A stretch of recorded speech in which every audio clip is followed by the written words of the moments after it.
I love my job, happy to work, happy to get paid for doing something I love.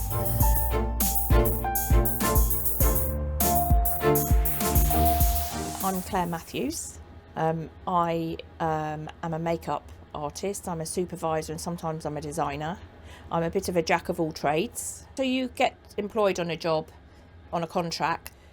Mostly you have a main team, a core team on the main doing the actors, and then you have a core crowd team if there's a lot of crowd on a job, especially on something like Harry Potter where you had all the children in all the time, and there's a lot of continuity in all of that. And plus also you have all the wizards, all the extras, you know, they're all, although they're not actors that are speaking, they all had a lot of work done on them, a lot of beards and weird and wonderful makeups. So you can have a core team doing that as well. But then obviously if you've got a day when you've got everybody in, they have to call in extra people to come in and help, and they like to keep the same people coming in, and it means that once you get on a job, if you're any good, they'll probably keep calling you.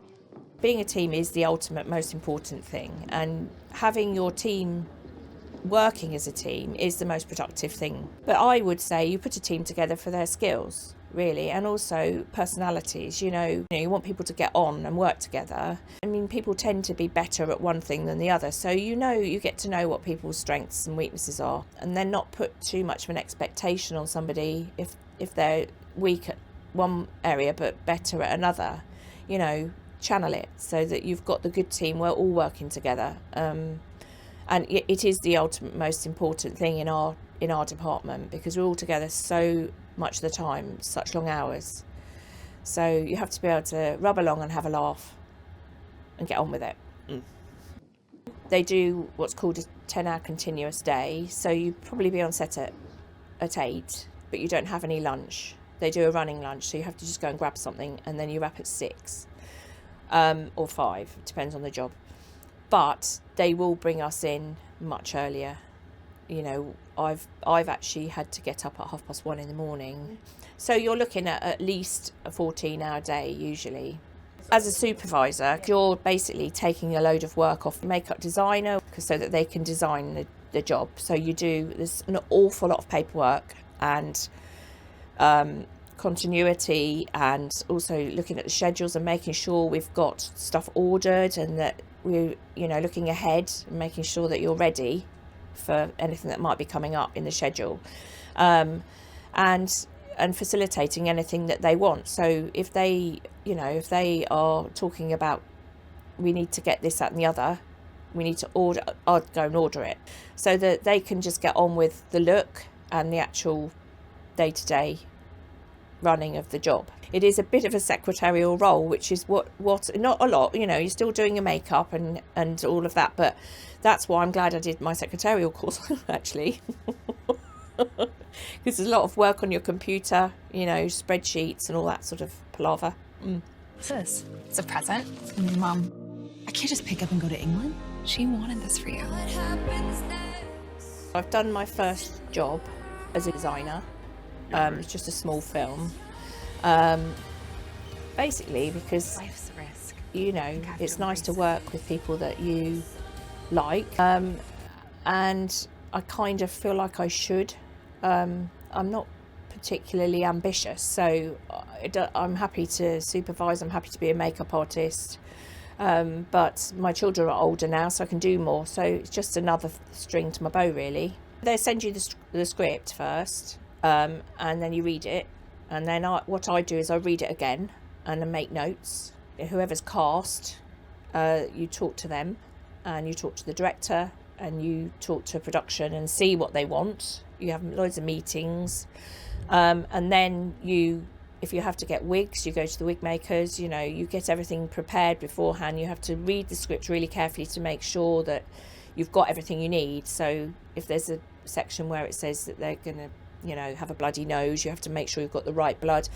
And sometimes you also don't know what they're going to throw at you. They might change their mind in the morning and say we want them to have a moustache on or something, so you have to kind of be really prepared for all eventualities. So you break the script down into so that it's easier to see what you're doing, into a story order breakdown.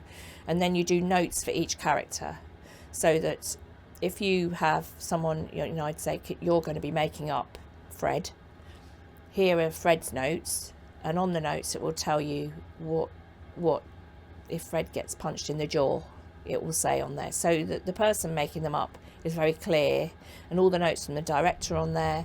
And so that's what I mean, there's a lot of paperwork involved, because you have to have everything written down. The time has come for the social season. Tighter! She to breathe, Mama! My name is Lady Whistledown. You do not know me, but I know Bridgerton, you. well, at the time, it was just a job, and it was full on, and the work was, amazing. And the makeup designer was a wonderful man, who encouraged everybody. He put a team together specifically for their skills. So we weren't a team that had all worked together before. Everybody was there for their own reason. And so it was a happy team, even though we were a funny team because we were all so different.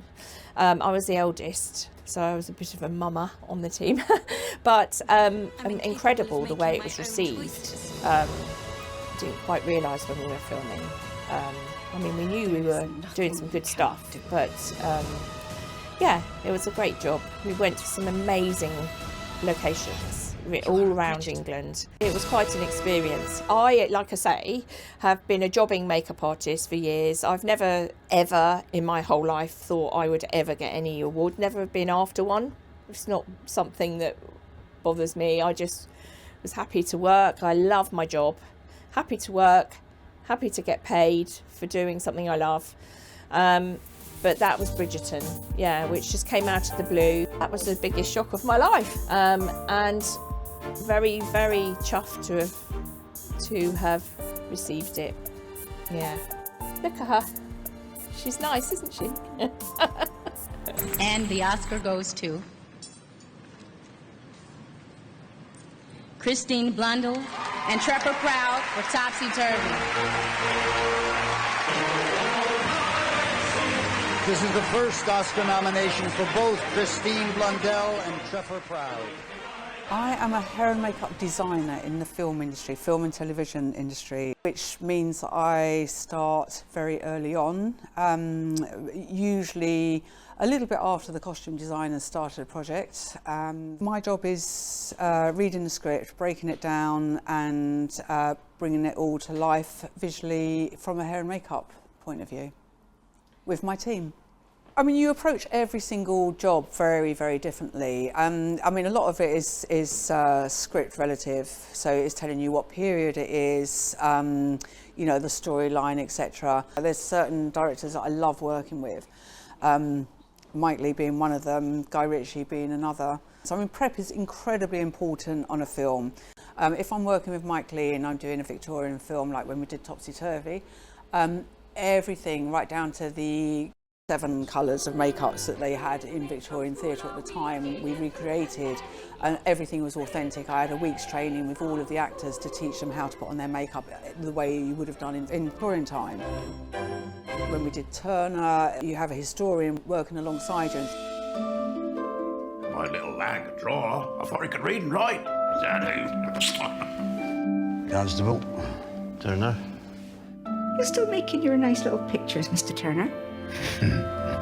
Then you go to the other extreme when you're working with somebody like Guy Ritchie, and when we set up Sherlock, I always remember one of my early meetings about Sherlock when he was just like, I don't want any of this going on, I hate all that big facial hair. And I was like, well, Guy, it is the Victorian London, let's put the mood of Victorian around us, we'll keep it off our principles, but let's keep the general feel of it being Victorian. There isn't any time to waste then, is there?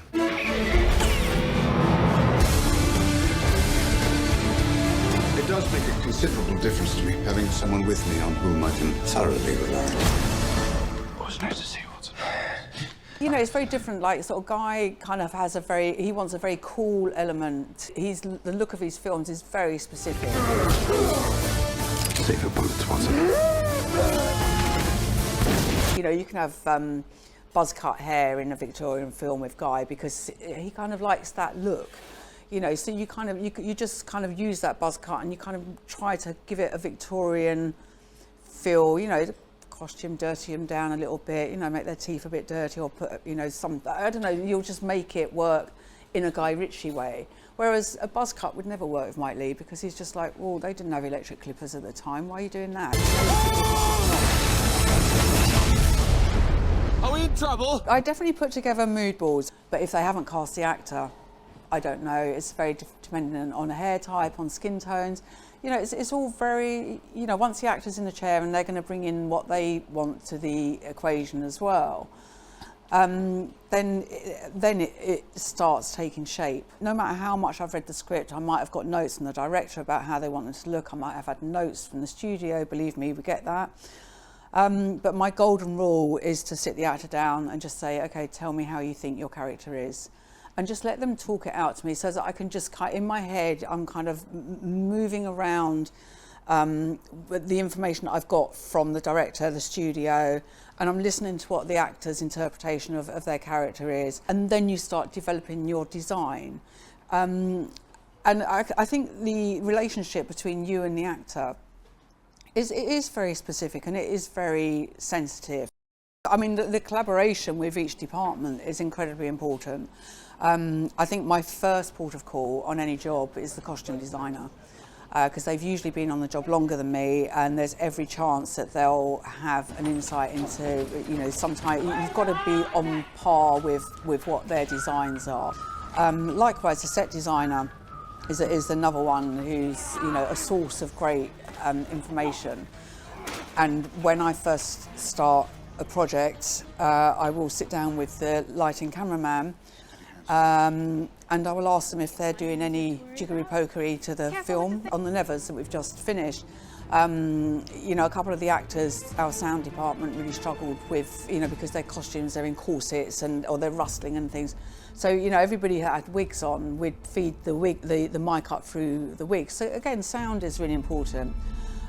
Every single department is important. Your working day can start at like 4 or 5 o'clock in the morning to be there ready to start work at 5:30, 6, people in the chair. The difference between TV and film, I think having just spent so long doing back-to-back TV production on the Nevers where we're doing episodical work, TV can be really frantic, it's very, very fast. If I'm working on a project, I'm as likely to go and get the breakfast in the morning for everybody as quickly as the trainee is. If I'm not working, then I'm running around handing up grips, handing up pins, making sure everyone's all right, you know, making sure everyone's had their tea and coffee, you know, and I don't allow for any kind of hierarchy at all in my department. I would like to do a Western film.